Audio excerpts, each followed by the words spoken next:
After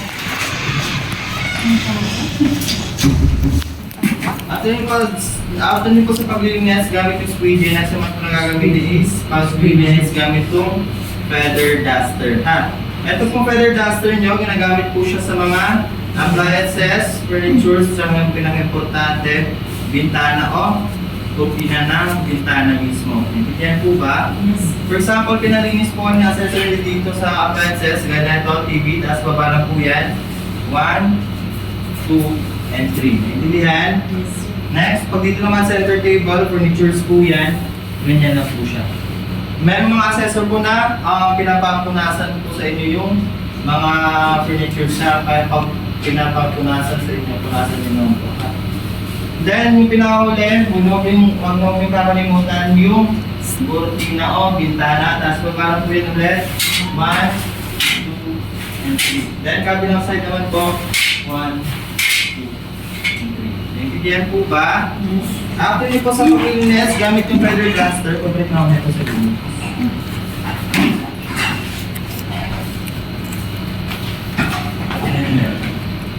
Masuyin po. Dahil mo.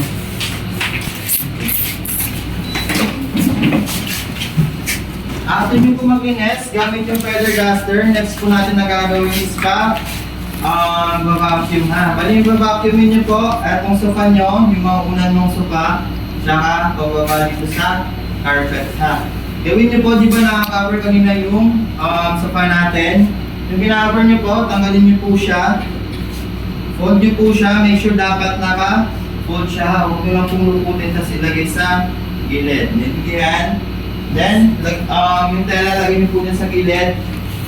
Gawin nyo, for example, dito po na part bukas magpapavacuum sa sensor nyo, dapat lahat po ng unan dito po sa dapat din sa kabilang side. Naintindihan para hindi po sa gabal sa pag-vacuum o paglilinis nyo. Pag dito naman po ng part pinavacuum na sensor, dapat lahat naman po ng unan dito naman po sa kabilang side. Naintindihan? Pero kadalasan pa magpavacuum sa sensor, dito lang yung side ha. Napa-SKK si ate mo, Ben? Maka, sir. Bali, mag-start po tayo sa mga gagamitin sa pag-vacuum. Isa-isahin natin. Bali, mag-start muna tayo sa sofa kasi dyan naman tayo po mag-start po nag-vacuum.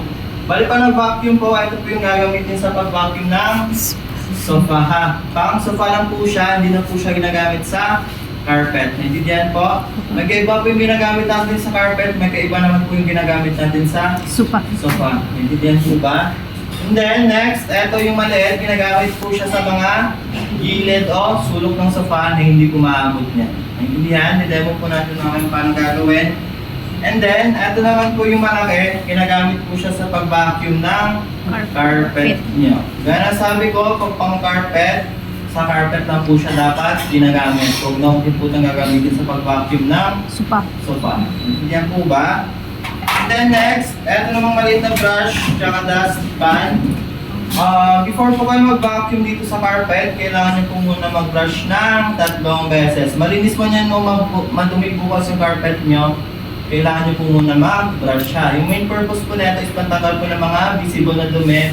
For example, may mga hibla ng buhok, may mga basag po dito sa carpet, o di may mga bato-bato, ito po yung gagamitin nyo dyan. Kasi pag minalis lang po yung carpet, wala pong matatanggal dyan. Diyan po, Yes, kaya po. ito po yung main purpose niya. Then, ito naman tubo, ginagamit po siya sa papahaba ng maabot sa pag-vacuum. Especially pag nag-vacuum na po kayo dito sa carpet para hindi na po kailangan yung muko abang na vacuum. Diyan po. Bali, pa nag-vacuum po tayo, gaya na sabi ko kanina, saan po mag-start? Sa sofa kayo mag-start na. Itong taas. Gawin nyo, una-una, dapat isasak nyo muna siya, siyempre, hilahin nyo lang po siya. Then, saksak nyo po dyan. Next po na gagawin, etong hose, dito po ina-attach lahat ng mga gagamitin nyo sa pag-vacuum ha. Dito po, sa dulo. Ito naman pong maraming butas na to, pasok nyo po siya dyan. Pag narinig nyo po yung tulog na yun, nakalak na po siya dyan. And then, mag-start na po tayo sa pag-vacuum dito sa Sopa. sofa natin. Bali, mag-start po muna tayo dito sa mga... dito, hindi ko lang tawag dito. And then, sa pag-on po ng vacuum, dito po sa kaliwa, pindutin nyo lang po siya isang beses. Ganyan lang po. Yan. On na lang po siya. And then, sa pag-vacuum, start po muna kayo dito sa duel. And then, dito naman po sa loob ng size. Tapos dito yan, dito po kayo dito. Kaya po po ang ito, tayo para po yan.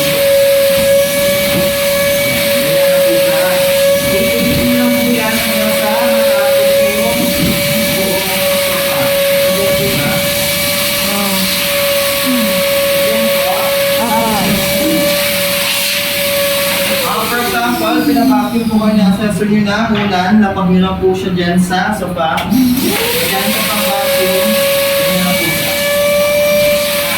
Pero talaga yan, hindi naman pang-vacuum sa accessor ng Udusun ko na po. ulan. Bilis lang. Sige na ba? Next, tapos po sa pag-vacuum ng sofa at saka ng mga unan. Next naman po sa mga gilid o sulok Palitan ng na sofa. Every time po pala na pinapalitan nyo itong dulo niya, make sure na dapat laging nakapatay yung vacuum ha. Huwag niyo po hayaan naka-on yung vacuum habang pinapalitan tong dulo. Intindihan? Next, on nyo lang po siya ulit.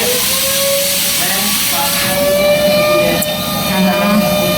Ido to kayo dyan. Intindihan? Nag-water naman. Intindihan po. Sa ubos doon. After Palitan nyo ganun po din. ang vacuum Oo, ng yung isang magamitin niya. gilid o sulok ng sofa, kasi naman po nagagawin is mag-brush muna sa carpet. Brush na po kayo ng 2 beses. 1, 2, and 3. After nyo po mag-brush, yung pinag-brushan nyo, balik nyo lang po yan dito sa box. Naintindihan? Bago mag-vacuum. Next naman nagagawin, kung Kita sino po naman. kayo sa Favorite ba yan? Kuyawan. dito sa Tulos tubong. pa rin. Pasok nyo lang po siya na may pet kasi medyo natatanggal na yan. Matigas kasi yun. Kaya kailangan. And then sa pag-vacuum po sa carpet, dapat yung angle niya dito nakapa-letter J po siya ha. Nakapaganyan po siya dapat. Naintindihan? Kasi pag nakapaganyan po yan, hindi po yan nalapat na maayos sa carpet niya. Example. Ganyan po yung mangyayari sa kanya pag Okay. hindi po naka-letter J yung angle niya dito. Ganyan po ba? Then sa pag-vacuum po ng carpet, gawin nyo, start na po kayo taas, pababa. One direction lang po yan ha. Pag na po yung vacuum, then start na po yan dyan. Ikaw mag-vacuum. Ganyan lang po siya. Ulit-ulit nyo lang po yan na nasa matapos yung buong carpet ha. Naintindihan? Papasan. Gawin nyo po after yung mag-vacuum dito sa carpet, doon na po magtatapos yung pag-vacuum nyo. Lahat po nung pinasok nyo dito, baklasin nyo lang po siya. And then, balik nyo po dito sa box lahat na ginamit nyo ha. Sa pagtanggal po ng hose na ito, may dalang pong nakaumbok dyan. Pisilin nyo lang po yan and then, hilahin nyo po ng paganyan. Naintindihan?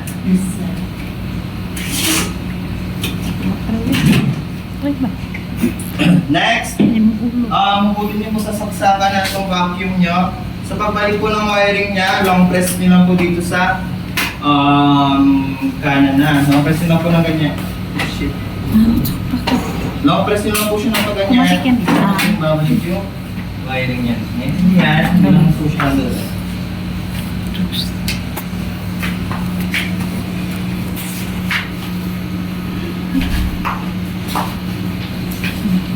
Talaga ako. Ano na? Sige na lang kita. Babalik po ako dun sa gilid, please. Talaga ito si ano, yung motherhood natin. After nyo po, mag-vacuum ng carpet at after nyo maalis lahat ng mga ginamit nyo, gawin nyo, etong carpet nyo, fold nyo po siya. Then after nyo po siya mag-fold, center side nyo po muna siya dito sa pipicture pa ba?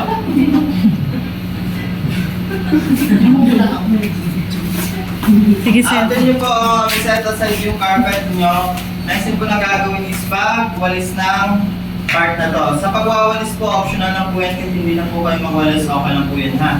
Depende po yan sa magiging instructions ng assessor nyo. Naintindihan? Dito naman po kayo na part. Dito naman po. Nagpa-insert tayo. After nyo doon kayo sa loob. Okay, dyan.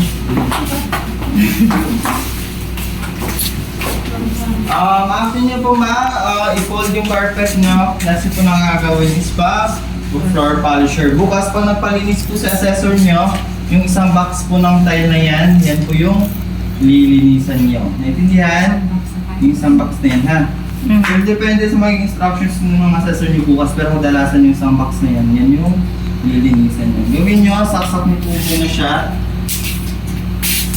Pag once po nakasaksak nyo yung vacuum nyo, habang di pa po naayos itong handle niya, huwag nyo munang pipindutin to ha. Kasi pag pinindot niya yan, di pa maayos yung handle niya, ikot na po yan agad. Naintindihan? Baka hindi niyo po siya makontrol. Naintindihan po? Ang unang yung gagawin sa paggamit po na itong floor polisher is i-unlock niyo po muna siya dito sa kanan. Dito ha. Ikot nyo lang po siya pabalik sa inyo. And then gawin nyo, itong handle nyo, papantay nyo po siya dito sa puson nyo. Dapat dyan po siya nakalagay. Pag masapantay nyo po siya dito sa puson nyo, gawin nyo, lock nyo po siya ulit pabalik.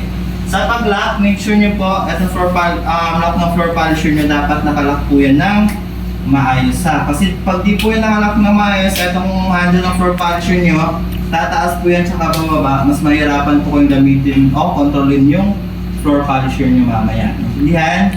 Sa paggamit po ng floor polisher, kanang kamay, yan po yung pumipiga dito. Kaliwang kamay, nakabuka lang po yan, guide kung saan papunta yung floor polisher nyo o kung paano yung adjust mamaya. Ha? Sige. Bago po kayo bumiga dito, make sure nyo, tingnan nyo yung floor polisher, dapat nakalapat po siya ng paganyan ha. Di po siya na ganito, di po siya na ganyan. Dapat flat lang po yung lapat niya. Para pag ginamit nyo, ganyan po dapat siya ka steady connected. Ganyan po. Apa. Ikot po siya. Ngayon, alam niyo na po agad na mali yung paggamit nyo ng floor polisher. Kunyari, sobrang baba ng punong paghawak nyo sa floor polisher. Nakatamo siya, yung mangyayari dyan, yung floor polisher nyo, pupunta yan dito sa kaliwa. Naintindihan? Pag sobrang taas naman po ng hawak nyo sa floor polisher, nakapaganyan yung floor polisher nyo, pupunta naman yan dito sa kaliwa. Ano po ang importante bago po kayo pumiga, dapat nakalapat na po agad siya ng maayos ha. Hindi po porket nakapantay na dito sa puson nyo, nakalapat na po yan. Tingnan nyo din po syempre yung kung nakalapat po ba siya yung polisher nyo na maayos o hindi. Intindihan? Gawin nyo, for example, dahil bago naman po atang ulat sa paggamit ng floor polisher, pag pumupunta po siya dito sa kaliwa, for example ganyan, yung kamay nyo po nakagupa, tulak nyo po siya pataas, pag ganun ha. Pag ganun po dapat, pero wag ganun pataas, yung sakto lang dapat ha. Yung nangyayari dyan, pag tinutulak niyo po yung kamay niyo pataas, pupunta siya ng kaliwa, babalik po yan siya dito sa gitna. Naintindihan? Applicable lang po yung pagtaas ng kamay na pag ganun, pag pupunta ng kaliwa. Habang dito pa po siya sa gitna, huwag yung itaas yung kamay niyo ha, kasi pupunta po yan sa kanan. Naintindihan? Pag sobrang taas naman po ng paghawak niyo, ganyan, baba niyo lang po siya konti para bumalik po siya ulit dito sa gitna. Naintindihan po ba? Opo. Ang questions?